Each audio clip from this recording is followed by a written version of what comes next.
Well, they've put extension on the boardwalk, the handicap accessible boardwalk here at Maribel. And yeah, it looks pretty, but there are issues with it. First and foremost, in my last video I said you really need to address the rock first. If you don't do that, you're only doing 5% of the work. 95% of the work here with this boardwalk that we've put on from this corner up, that's what we all did. Basically, Vern and I. But you got to address the rock. For instance, look at this here. We took that out. It was not very good rock, so we took it out. Plus, we wanted to be able to get the four-wheeler UTV down here. Now, when you have rock, that's not the greatest. See, like this here? That's only, I don't know, 5-6 inch thick rock. Well, you clean out those cracks, clean out those joints. We used a pressure washer, clean them out down as far as you can get. Use a pressure washer, and then pour in the concrete. You're trying to solidify a bad area. And just for an idea, I have pictures of it, but this whole deck area, 10 by 10 area, we had to take out probably 14 ton of rock. This corner, that was bad, real bad. So there was still rock that was bad there, but yeah, like I said, we took care of it with a lot of the cement work. Now, this new section, I didn't even have a wood deck figured for past the area I just showed you. Why? Because this rock is so bad in here. It's terrible. I was going to put in a retaining wall with some large rocks for the outside. And that would help support some of these really bad rocks along the bluff. But things didn't work out. All the rock work I was doing was all voluntary. Embellishments for the park, basically. And because of the caver who got in the way of my project with the county, I said to the county, if they don't get rid of him from doing more interference, I'd be walking. So I walked. I also pointed out some safety issues that he's been creating in the park, but still, they still have him around for some reason. But anyways, back to this here project. Like I say, it looks good. The problem is, this rock is bad. I want to show you this rock here. You can see the fractures. I mean, these are huge fractures. Get my hand in there. Here's a rock, for instance, should have come out. This whole section right in here. You know, if it's possible to put a wood deck here, but if I were to do it, this would have all come out. You see your fracture points? You have thin rock in here. Look at this. Look at this. You can get your hand right in there. What, you got these joints that are filled with organic topsoil. Freeze thaw pushes this rock out. What's going to happen? That's going to come out eventually. Look at these small little rocks just holding the base up, right? Okay. What about these trees? There's nothing more damaging to these rocks than trees. They get in there and it pushes the rock outward. You got some pretty big cedars here. There were a lot more trees in here, but we took them out years ago. And why?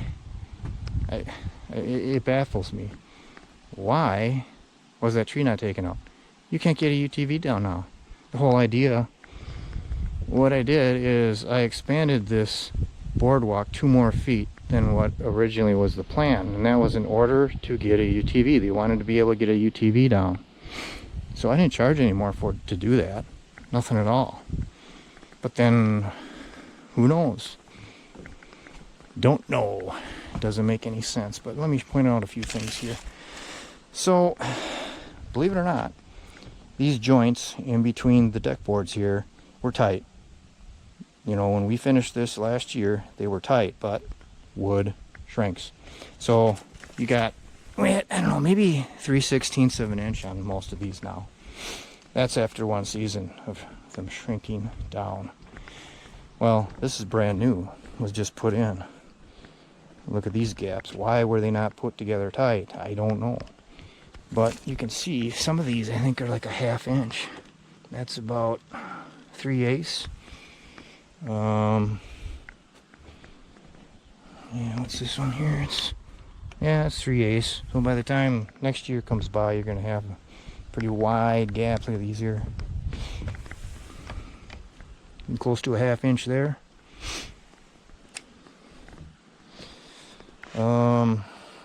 Now the spindles, the black verticals, I must have forgot to put one in here, I'm thinking, because you can't go more than 4. Yeah, that's codes. That's 5 1/8. But even some of these that are done, 4 1/2, you can't go more than 4. What's this? 4 1/8. That's 4. 4.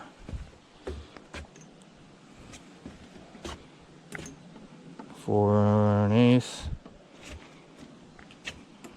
I did leave a spacer, a wood spacer. I don't know why they didn't use it. 4 1/2. Not sure why. Some of these, that one's about 1/16, 4 1/16. But what I was spacing them out is 3 7/8 of an inch. So, you know, like this. Look at you. See, 3 7/8. Then you don't have to worry about it. And what you should do is you take a section in between the 6x6s here and here, find center, put a mark, start with that one, and then work on either side. Here, obviously, they didn't do that because look at. So that's tight, right? That's not. So what should have been done is they should have put a center mark on. That's where your middle one goes, and you work either side till you get to the edges, so it looks symmetrical. Here it's tight. Here there's a gap. So, you know, here you have a big gap. It's tight on this end.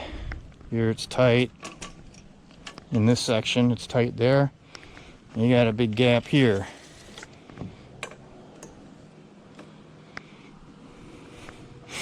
Now the reason why, what's this here? Yeah, 4 1/2, 4 1/16, 4 1/16. Yeah, so now I put this string because there's a bow in it. It dips down in the center and a ways along here. There is an inch to the top of that string. That string is pulled very tight. So there is a dip in this deck, and you'll see that below. You can see it, it's real obvious.